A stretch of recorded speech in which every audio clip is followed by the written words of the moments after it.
Welcome to the Global Peace Film Festival Lives Online Conversation 2023 Festival Edition.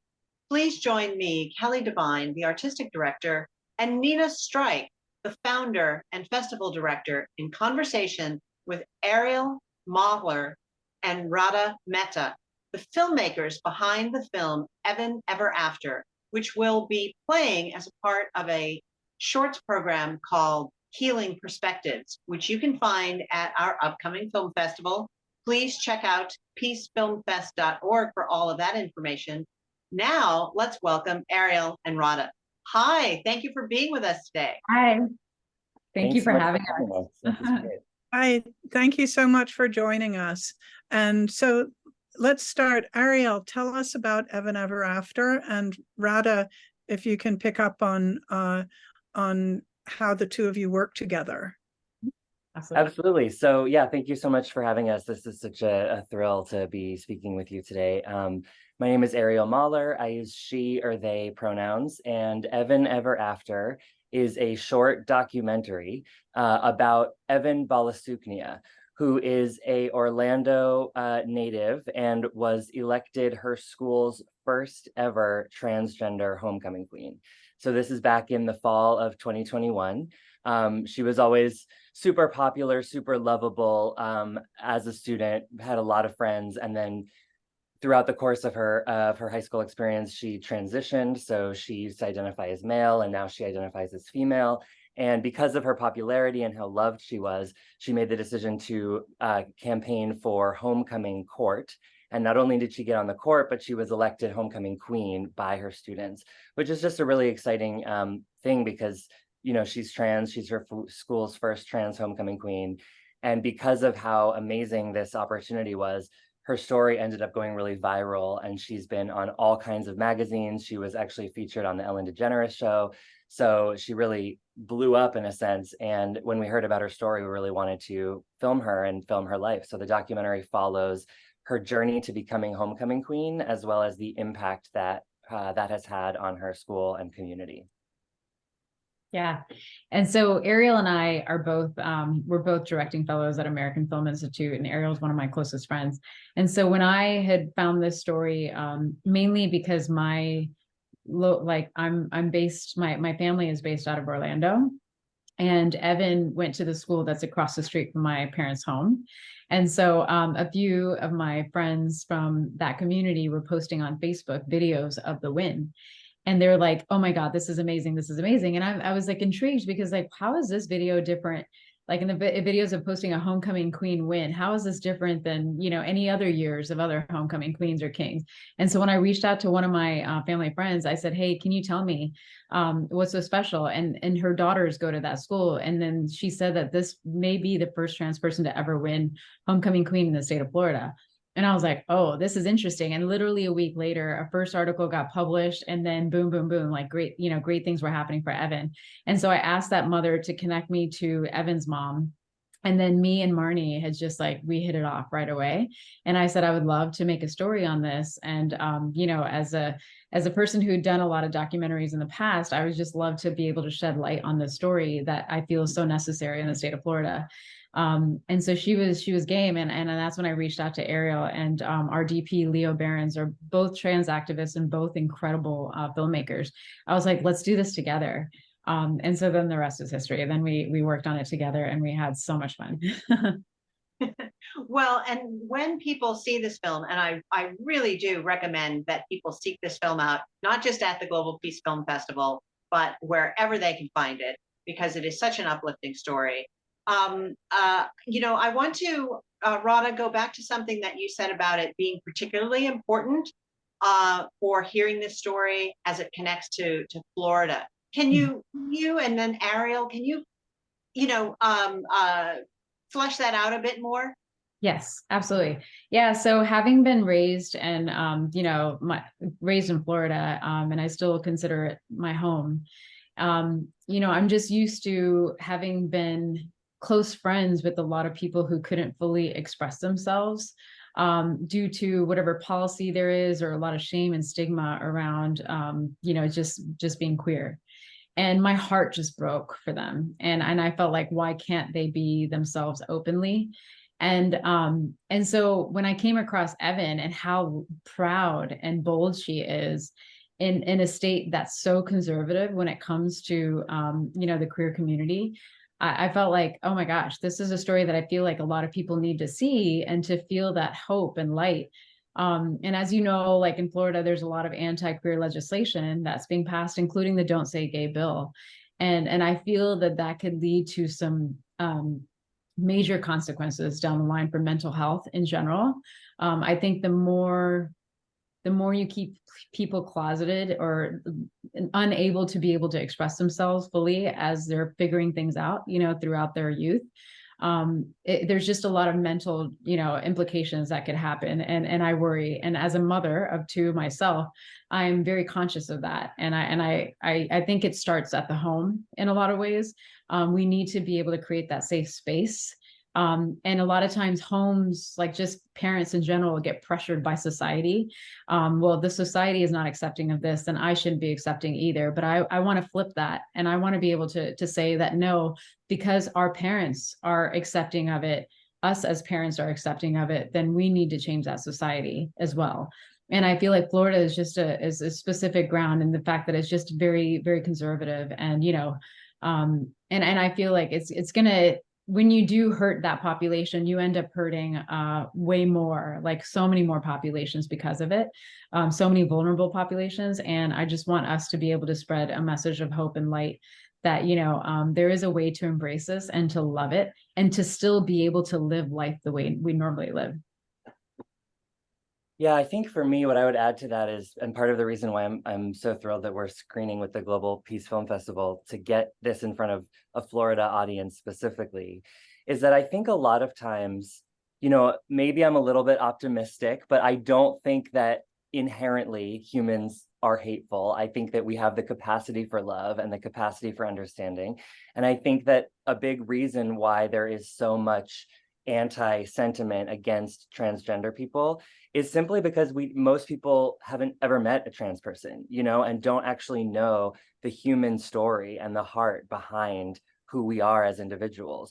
I know even for me, who I identify as trans, but when I was growing up, when I was in high school, I didn't see any positive representations of trans people anywhere.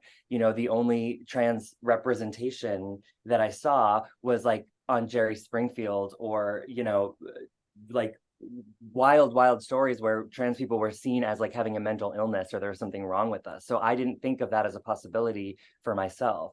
And I think unfortunately, that's the case for a lot of people. They just haven't been exposed to trans stories and trans identities. So one of the things I'm the most excited about with this Evan Ever After documentary is that it allows people to see a window into a real trans person's life who is not, going through something really terrible or is not having a really bad experience, who is just proud about who she is, who is funny, who is enjoyable.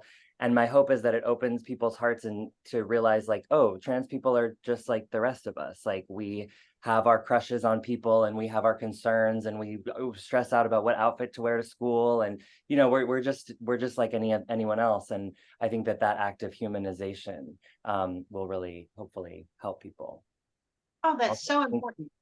I said Jerry Springfield. I meant Jerry Springer, but we know exactly what you meant. But Ariel, I just want to embrace for a moment the idea of telling what can be a very contentious issue, but telling it through a lens of joy and acceptance. Because you're right. We're all people. We're all just trying to figure out how to get through the day, through our lives, take care of our families, take care of ourselves. And if we can see it more that way, I share your optimism that I think that we can move forward. But one question I want to ask you guys: were there any things as you approach this story that surprised you along the way? Because anytime as a filmmaker, we can't help but have certain ideas about how to approach a given story. So was there anything that surprised you or changed your perspective at all once you really got into telling the story? Yeah, I think, well, just to touch on something you just said, briefly, I think that that's one of our goals for sure, was to show a trans story that was positive, uplifting, entertaining, because I do think a lot of the trans content that's out there is about how hard it is to be trans and how, tragic it can be. And of course, that's real, and it is challenging to be trans, and those stories are valid, and I would never say that they shouldn't exist. But we never see stories of happy trans people, celebrating and enjoying and making TikTok videos. So I just want to appreciate, Kelly, that you saw that, because that was definitely one of our biggest intentions. But to answer your next question, I think for me, the thing that was the most surprising in a good way, so delightfully surprising, was just how loving and supportive Evan's family is of her and of her journey. It just, her mother especially, but really her whole family, they're just so in love with Evan, and they're so proud of her, and they support her in a way that I think is incredibly rare, unfortunately. And, Marnie, Evan's mom, talks about this. She says, like, it's sad that me loving my child is so radical and so, like, exciting, because for me, I'm like, what other choice do I have? I just love my kid. But unfortunately, the reality is that's not the case with a lot of trans young people. And we have cases where trans young people are forced into homelessness or forced into dangerous situations because their families aren't able to love and support them. So that was just so delightful to see that, and to just see how loving and supportive they all were of her, and really inspiring. Yeah, I did want to mention, we did have the opportunity to film Evan and Marnie having a conversation with Heather Wilkie, who oversees Zebra Coalition. And their coalition specifically protects the vulnerable who are queer or trans and are homeless. And it's because of situations where their parents or whomever, their communities, don't accept them for who they are. So then they end up getting kicked out of their home from that. And so, we're grateful for organizations like Zebra, and we absolutely wanted to include it within this film, but it was just more of a time limit thing and like a story arc type of thing. But we do have incredible footage from that conversation that we hope to perhaps release, like, as BTS videos or things down the road. But I feel like the work that they do is really necessary, especially in Florida. And so we just want to keep encouraging that that they continue to do that, and they persist, and that, we do get more support along the way. Well, speaking of that word support, that brings me to tying together the intentionality of making this film and the mission of the festival, which is to present stories, models, and frameworks for people that they can take back into their own lives and into their own communities to make the world a more peaceful, a more just, a more caring and loving place. And so could you both talk a little bit about, that kind of what you hope people will take away from seeing Evan Ever After? Mm-hmm. I'd say Ariel, go start. Sure. I think for me, it's always kind of been two major things, like two big channels that we're hoping people take away.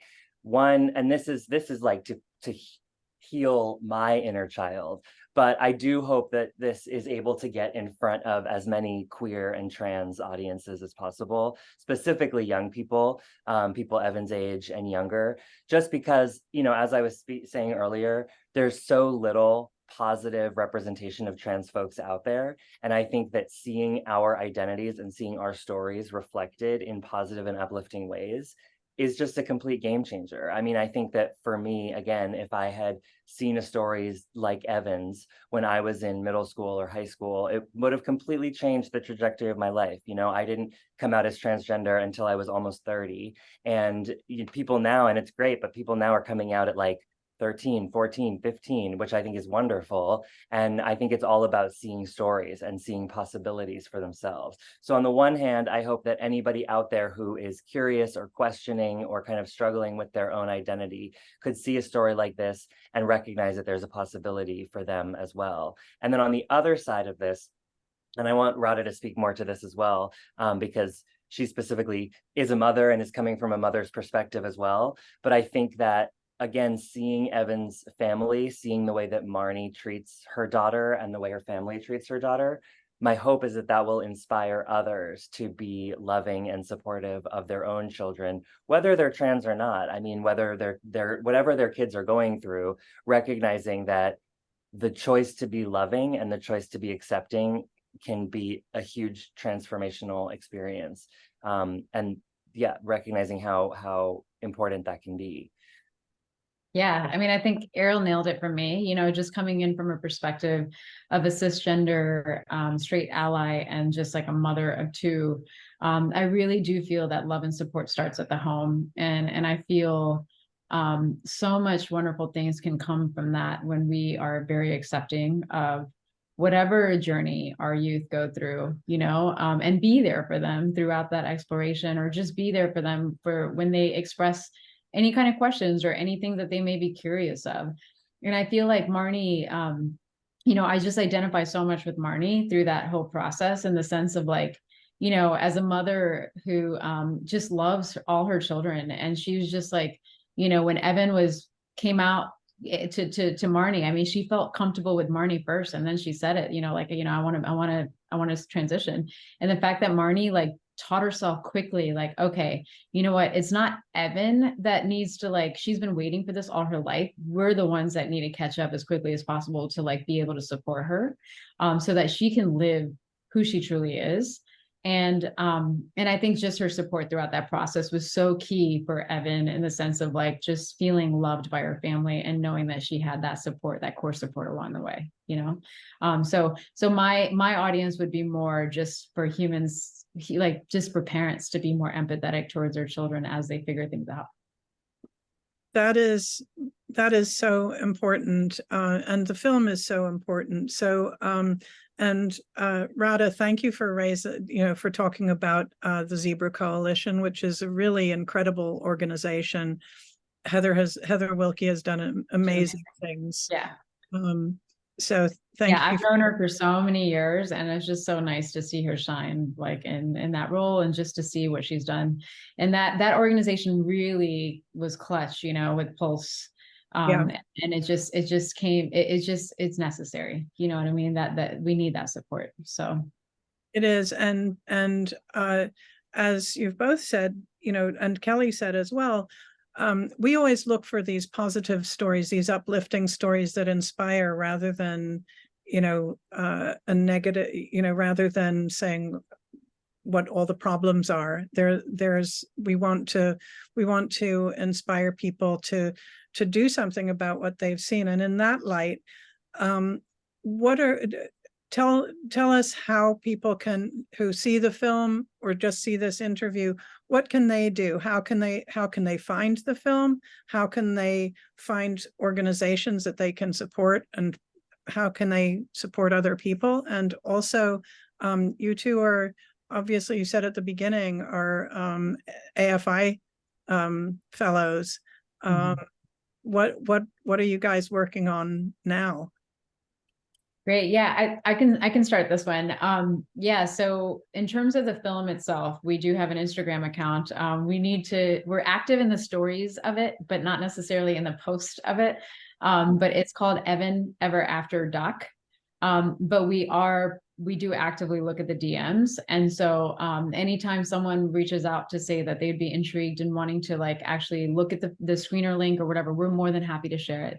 We were fortunate to have our world premiere at Florida Film Festival at the lovely Enzian Theater, with an incredible team out there, including Tim, who is so supportive of our project. And so we were fortunate to win the audience award for Best Florida Short, for that. And so what that kicked off a great run. And so we've been, grateful to be accepted into great festivals, like Oscar qualifying festivals. So we see that our films is getting quite noticed. Our goal is for it to be distributed on a platform, ideally, like some of these streaming platforms that have large audiences. So if there's anyone that's willing to help us to be able to get that distribution, that would be wonderful. We just want the message out there. And then meanwhile, just organizations like PTA, when they reached out and they screened, just having these community type screenings, I feel is also really helpful from an educational standpoint. That, just especially in Florida, like anything to do with being queer or just like supporting queer is not evil at all. In fact, it's the complete opposite. Like love, there's love abound from it. And I just really want that to be spread across conservative states like Florida and beyond. In terms of what Ariel and I, we just graduated actually. So we finished, we now have our MFA in film for directing at the American Film Institute Conservatory. We recently learned that for the second year in a row, it's ranked as, you know, the best film school according to the Hollywood Reporter. So we hope that that sets us up in some way to be able to get more directing work, whether it be in documentaries or narratives. As far as this project, we would actually like to somehow adapt it into a feature, you know, a feature documentary, because we think that there's more to tell with Evan's story as she's now going through college.